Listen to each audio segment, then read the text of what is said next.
If landslide victory was a person, Rwanda's President Paul Kagame would be it. Kagame won 99% of the votes in Rwanda's last presidential election, according to the provisional results, while his two opponents collectively received less than 1% of votes. In 2015, Rwandans voted to remove the two-term presidential limit, potentially allowing Kagame to remain in power until 2034, and his recent election victory and now swearing in has got critics asking how long is too long for a president to remain in office.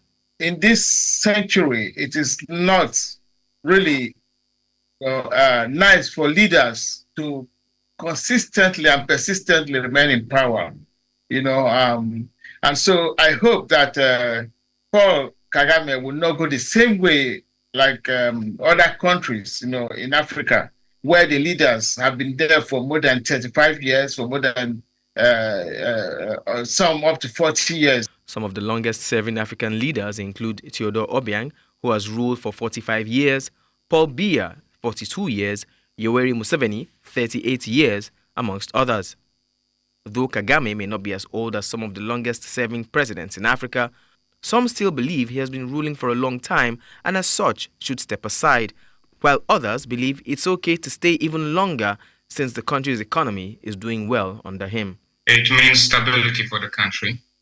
And it also means that Rwandans value the current trajectory, that they want to preserve the gains they have made, and that they trust the government to continue on this path of transformation with renewed vigor. The challenge of sit-tight presidency or permanent presidency, in Africa has not been a very good story for we Africans. And so I don't think I would prefer a president who will stay for too long, like the countries you have mentioned. I think it is better to leave when the ovation is still loudest. The argument further continues that if there are age limits for the likes of judges, professors and soldiers, etc., shouldn't there be age limits for presidents as well?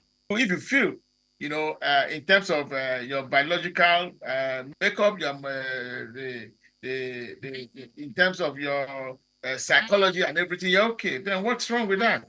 These are things we should be looking at. But the thing is that if you look at a president or someone who is contesting and you find out that psychologically the person is not fit, biologically the person is not fit, then I think that is the only time that the discrimination should start from the party. The conversation of age limit for presidents goes beyond the shores of Africa.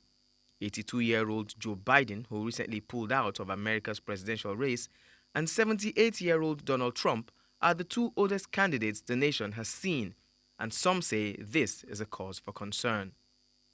Maybe someday there could be a globally accepted age limit for presidents, or maybe not. In Lagos for News Central, I'm Bernard Akede.